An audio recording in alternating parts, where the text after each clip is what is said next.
Hello and welcome to the Cottages. The channel about traditional cottage life. I'm Lydia. And I'm Joe. We've been asked a lot of questions about, what's going on with the house and how does everything link up, and so what are we doing today? We're going to take you on a tour of the house and garden to show you where we're at and where we'd like to be.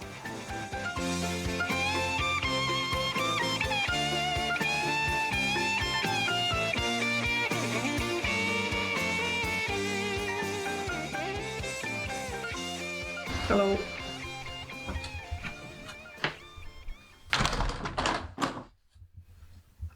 So this is the hallway.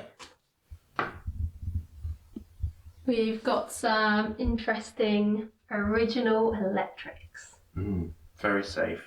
Dating back from early 1900s, maybe about 1925, 1930.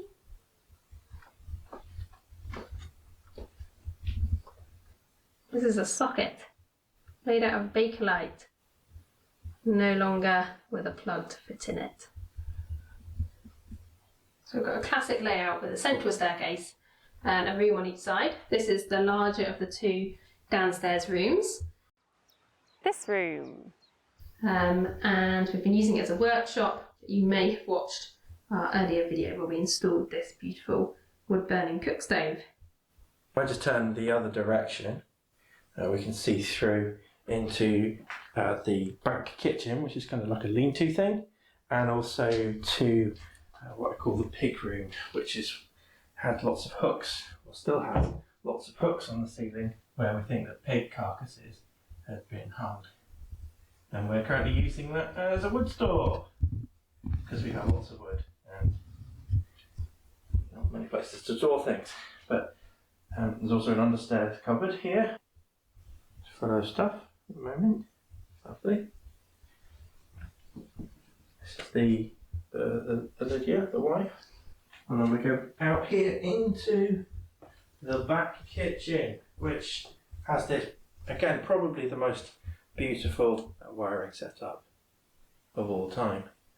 People, especially electricians or anyone who knows about electrics, generally quite concerned about this situation. This is the room that people might have seen me cleaning before, and now it's effectively turned into a bit of a shed, plus Lydia's bottle of Baileys, or off-brand Baileys. But yeah. So what are we planning to use this for then? Well, it's tricky, isn't it? It's difficult to know because it would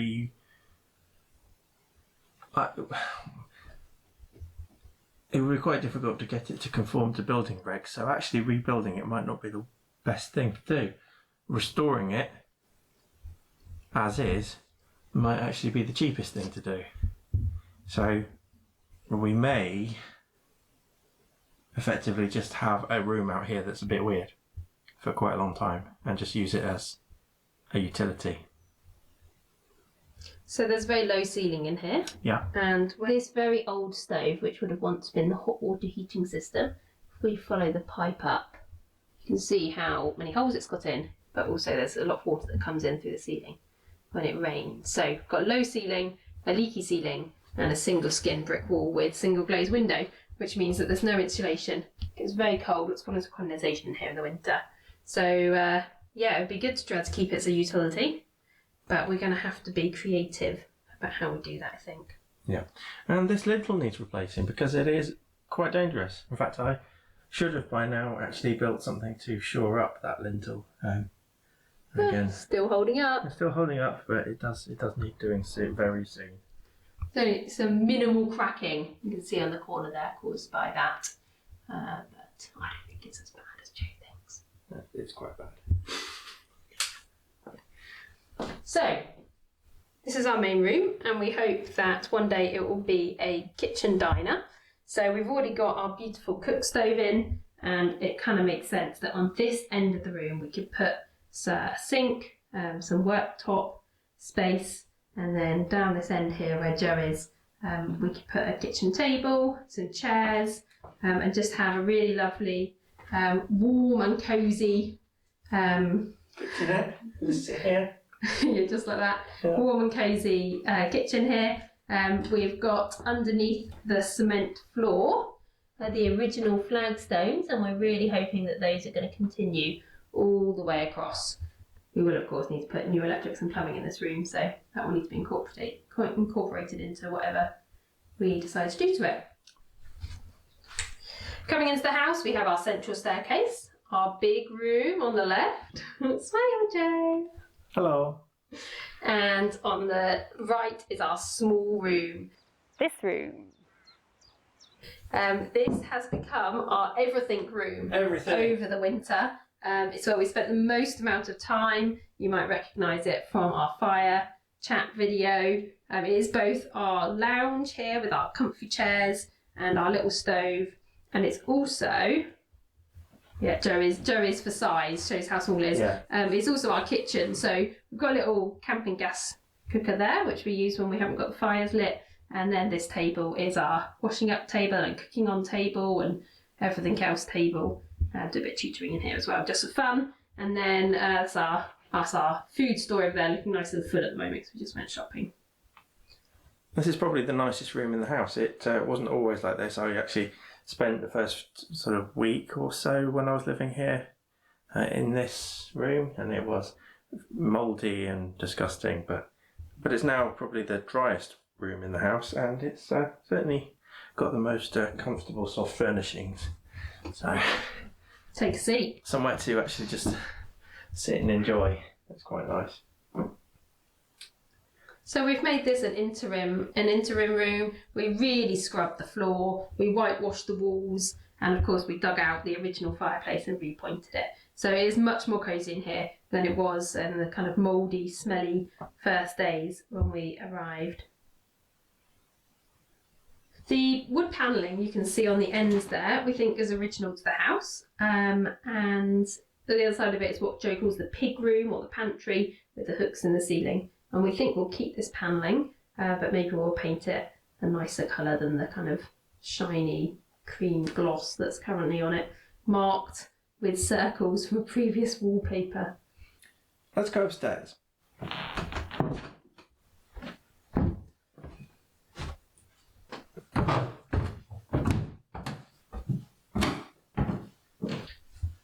There's currently no electrics in our stairs and landing, which does make it rather dark up here. A bit of light coming in from downstairs. Yeah, we definitely need to fit some lights up here. Yeah, don't tap that ceiling too hard. You can just about make out the mould patch there as the ceiling is coming down a little bit. Joe's going into bedroom number 1. Bedroom number 1. This room. Why don't you tell me about this interesting bed situation that you've got going on here while I just go and pan around the room? So one of the issues with the house is when we moved in, everything was so dirty, so mouldy. We had so many problems with damp that storing our stuff was a real problem. And we also didn't have any furniture like wardrobes in order to put things in. So this bed is just the normal double bed, which I've put up on stilts so that it's a lot higher. Yeah, Joe for size, if you just stand next to it for me, or I'll stand next to it. You can see the height here. And it just means that underneath is a bit like our loft space. It's just got stored stuff, random kitchen equipment and tents and what have you underneath there. You can see this is not a loft hatch. This is just where the lath and plaster has come down previously and someone's stuck some plasterboard up. But we're having real problems with stuff falling down through the gaps between the lath. So chucked a little bit of plaster on just to close the gap for now. Yeah, bedroom 1, high quality electrics here.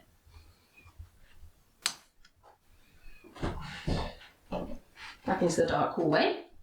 Into the bathroom, which has been on camera before and is Green and pretty horrific in lots of different ways. So this bathroom has lots of positives.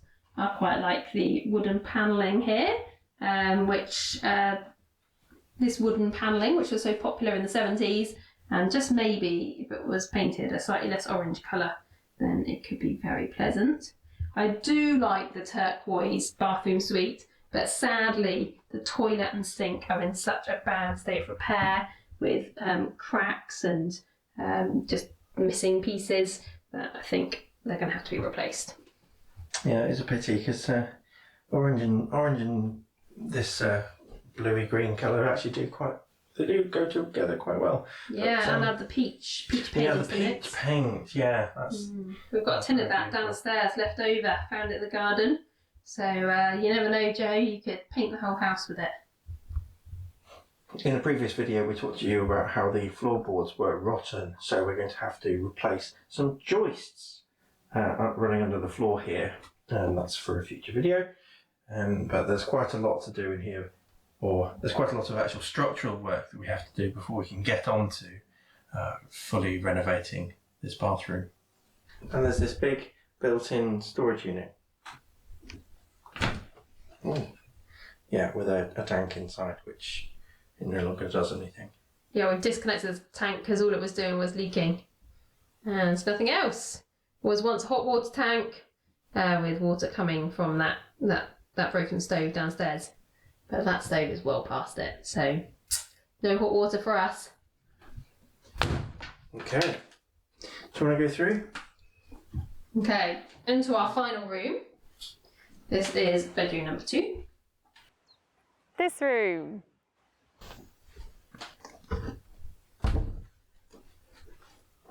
Unusual sort of light switch here. Now, yeah. What do you think?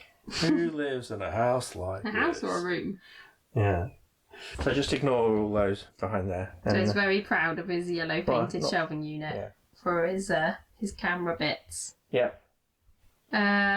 So we've got quite a low window again because the eave's coming down. There's a big built-in wardrobe this end, but unfortunately on the back of that, you can't see because it's been painted over, but there was once a window there which was blocked up. It would be great to reinstate the window there to get some natural light in from the back of the house. This here is where the cottages happens, on my grandmother's bureau. Yeah, it's a very high-tech setup. Yeah. Doing all his video editing there. Thank you, Grandma. And once again, ceiling's coming down a bit. We've stuck some paper over this one to stop the bits falling down. So, Joe, what are you thinking about this room and how we could open it up to create more space? Well, I don't know whether you can see. It's probably not that easy from this angle, but what we quite like to do is to effectively cut the room in half. If we have a window that's on that side of the room that lets in light, we then have the ability to make 2 kind of small bedrooms, admittedly, but if we're removing the ceilings and going all the way up to the ridge of the roof and insulating, then we've got a bit of height to play with. So we can actually go all the way up in there and then kind of create a mezzanine bed in one of the rooms, which would sort of allow one room to be stacked on top of the other, which would be kind of cool, and it would allow us effectively to make 3 bedrooms out of a modestly sized 2-bed, which would be nice. How would you access the front bedroom? Yes, the front bedroom we'd have to knock through another access from the landing. This is the access here, so the blue wall, we could take a door straight through there, and that would mean stealing a bit of space from the first bedroom we've already looked at, and adding it on to the front bedroom there. It'd be quite an unusual way of fitting 3 bedrooms in. None of them would be massive, but we think that with mezzanine beds, we could make it work really well.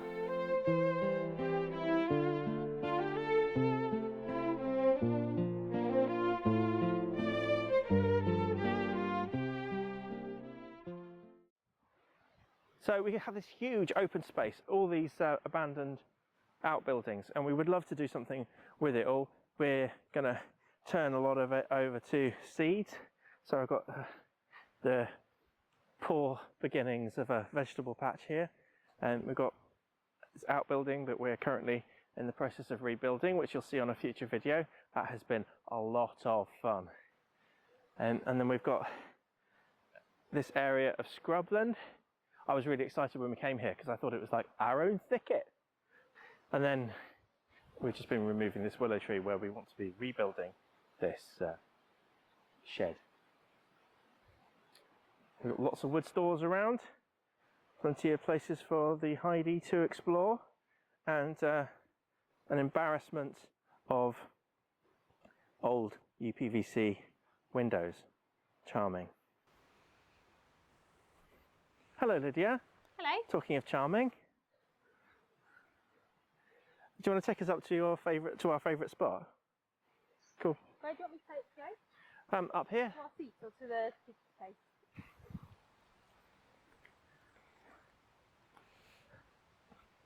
So yeah, this is spoilers for our next episode. This is an old pigsty and we're gradually rebuilding the walls to turn it into a shed. But stone wall building is a really slow process. Yes. And as much as Joe has been enjoying it, it's not going very fast. No. So yeah, please forgive me if the video takes a little bit longer than normal. Anyway, we're looking forward to this being a nice storage shed here. Yeah. Using traditional materials. Very traditional. It's good stuff.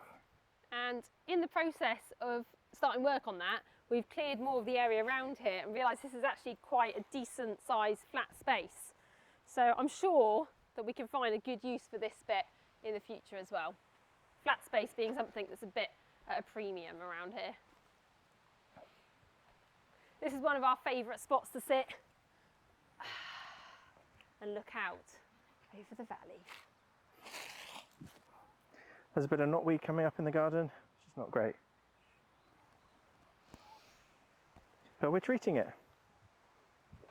One thing we'd love to do up here is to plant a load of fruit trees, apples, pears, plums, the sorts of things which we can leave and come and enjoy the fruits of year after year.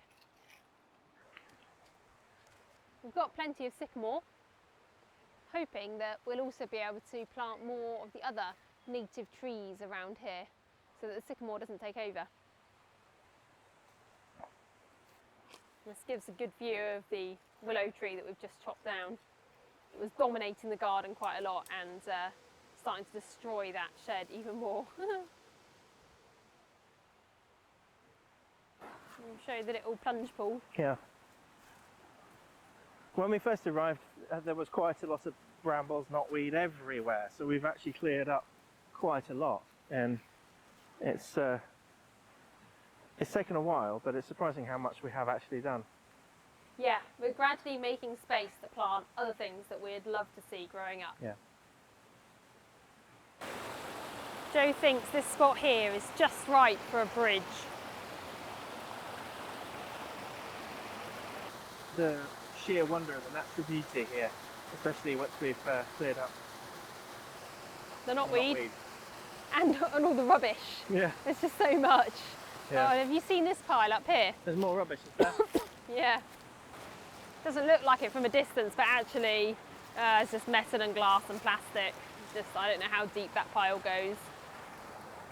Yeah, that seems to be pretty much what it's like around here. Yeah. Yeah. We've taken plenty of loads to the tip and we'll be doing plenty more.